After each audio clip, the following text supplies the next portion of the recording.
What's up, guys? Straight from the chest. My name is Justin Groth, and I am your host on this personal development podcast. Guys, if you're a first-time listener, I appreciate you. Thank you for tuning in and welcome. If you're a veteran listener, thank you as always. It means a lot to me. Guys, I got a confession to make. I sucked in sports when I was a kid.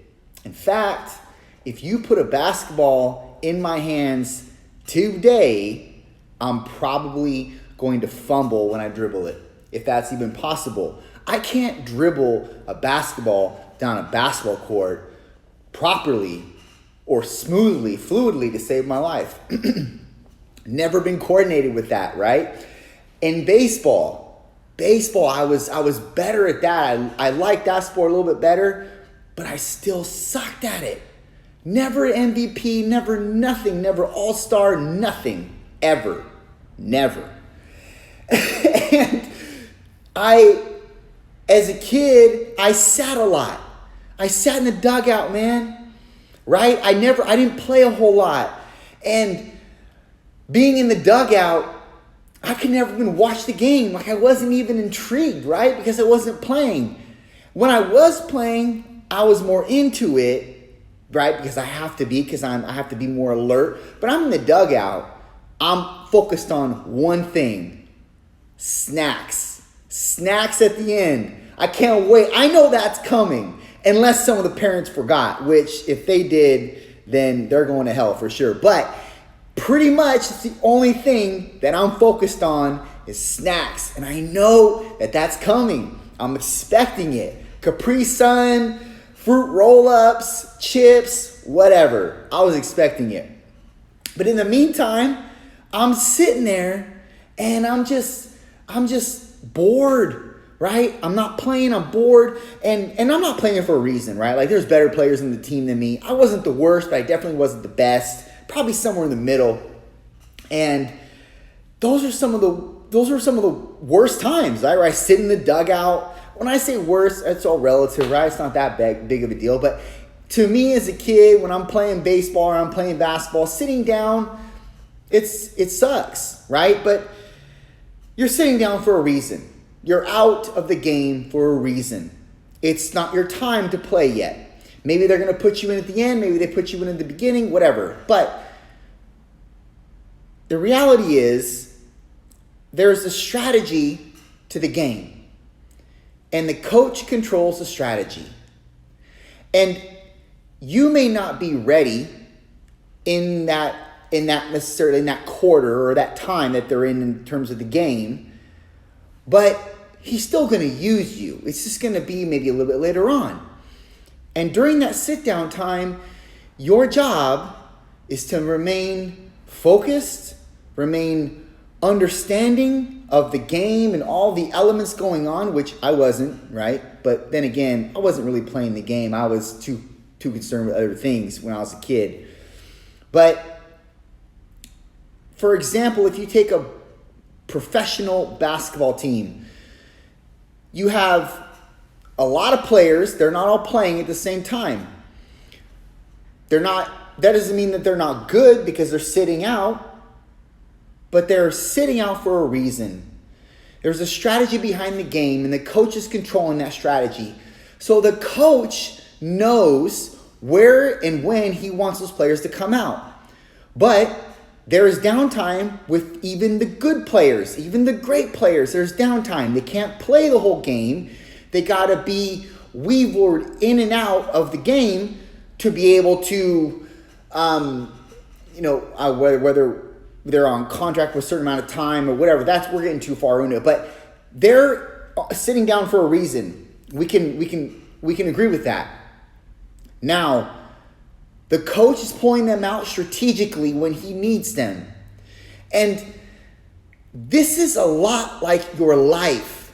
This isn't something that you may be in a down position right now, but that's not forever. That's not going to be for years and years and years. You just got to be down right now because, see, there's a strategy behind your life. There's a strategy behind my life. There's a strategy behind the game that we're playing. And It's just not your call yet. We can all agree with that, right? But here is where the champions or the MVPs differ from the rookies or from just the mediocre players. The champions are still staying in tune with the game and all of the moves being displayed on the court. Whereas the mediocre players or the rookies, this is just beginning of their career, and they're not probably all in tune because they're not a veteran, they don't have the experience, and they're just not as good, right? They're just not as good yet. And they don't have the same transcription in their brain as the veteran players or the experienced players do. And so those guys, they're paying attention. I'm not saying the rookies aren't paying attention, but for context here, let's say that they're not really paying attention. Let's say that they're just they're tuning in and out. They're not playing like they should be, like the veterans are playing. But then again, they don't get paid the big bucks like the veterans get paid. So the veterans, they're sitting there, they're plotting. Even though it's not their time yet, they're staying stationed and they're staying aware and they're staying disciplined in the game and all the moves that are taking place and what player that they're watching their players and who they're going to guard and what their own game plan is in their head. They're watching and they're plotting and they're expecting that they're going to go on, but just not right now. But in this time, this downtime, they're still in a position to play offense. They're still in a position. And so they do. And they consistently are playing that in their head to when they go on, boom, they're ready. They're like a lightning bolt, man, and they have everything that they need, and they're taking charge up and down that court, scoring, defending, playing offense, everything. They know exactly what to do because the downtime was their preparation time. The downtime was their plotting time. That transition time that seems so long between the quarters before they're about to go on, they needed it. They needed that drought time. They needed that transition time to be able to plot, to be able to calculate, to be able to be ready so when the coach called them on, there's no questions asked. They know exactly their position and they know exactly what they need to do when they get in that position. This is like your life. Do you get it? This is your life. This is my life. It's no different than a basketball game. And our God is our coach. And you have to understand that you don't understand the strategy yet. But God does. And he's using you strategically, calculatory. Is that even a word? He's calculated behind his moves, guys. And he knows when he wants you to come in, but it's not right now. And it's your job to consistently pay attention. Watch the moves being made in front of you, maybe by others, where they're messing up, where they could be better. Getting a plot in place and stationalizing who you are, your identity, your wiring, everything that makes you up biologically.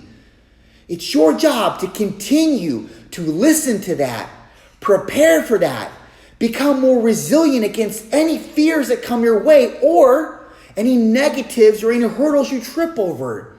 It's your job to be consistently fearless when it comes to those hurdles, fearless when it comes to those challenges. It's your job to plot because when you're called, you can't mess up. When you're called, you've already got everything you need. You've got all the equipment you need to be able to bust through and be the MVP of that game. But you can't if you're not prepared. And this is your preparation time. This dry time right now, the dry time is okay. Because the dry time always precedes the flood. And the flood is coming. And you can be expectant on that. Just like I was expectant on those fruit roll-ups, I can be expectant that God is using me for bigger things. Why? Because I can feel it in my gut.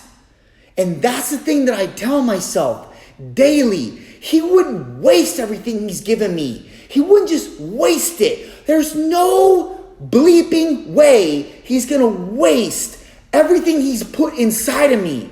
There's no way he's going to waste everything he's put inside of you. There's no way. So you can become expectant on things, on different elevations that are going to happen in your life. But guess what? If it's not happening now, it's because you're not ready. You're too immature. You don't have the right equipment yet. You're not sharpened in the tools that you need to be able to become. You're not ready for this, dude. You're not ready. You think you've heard these messages over and over again, and albeit you have, you're not ready to apply action behind it. You think this is another word. You think this is another message that I may be regurgitating from somebody else. This is not. This is the truth here. And you can either decide to take action, you can decide to apply it, or you can decide to negate it. It doesn't matter. But you have to understand, you're not here by accident. You've heard that before, right? But apply it. Because you're not here by accident. You're here on purpose. Where you're at right now, God knows that. He's not thrown off by that. He's not thrown off by your mistakes. He's not thrown off by what position you put yourself in, or he's not thrown off by what person hurt you in your life. He's not thrown off by your circle of influence, even though it's shit and it should be a better circle of influence. He's not thrown off by that. He knows where you belong, and he's going to continue to tug at you and put people in your arena to progress you, to disciple you, to elevate you. So when you're ready, you're slingshotted into your purpose. But understand that all of that right now is a drought. And it may not seem like you're going anywhere. It may seem like you're in neutral, you're an idle. But every day that you tell yourself, I'm here for a reason, I'm expecting great things, and it's not great things you're expecting. Let me put this into play here. You're expecting the things that you feel viscerally to reveal themselves, to come into a worldly concept. That's what you're expecting. That may not be great. That may be good, getting to great, but all the while you're leveling up and you're becoming who you were called to be. But it's going to come by way of you consistently driving yourself in this drought time, in this transition time. You getting up every single day, understanding that even though this isn't where I want to be, it's not so bad. I'm grateful for where I'm at, but I know that God is doing something bigger, whether it's him expanding my business, whether it's him bringing the right woman or man into my life, whether it's building that idea that I know that I have, but I just haven't been able to give the courage to it. He's building something. He's orchestrating something on your behalf for you. But the thing that takes people out of the game is their lack of belief in the transitional time.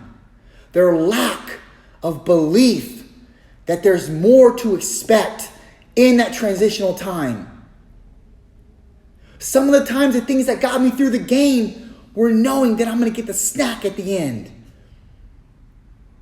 Knowing that I'm going to get that sweet taste of the Capri Sun and the fruit roll-up stuck all in my teeth. I love that.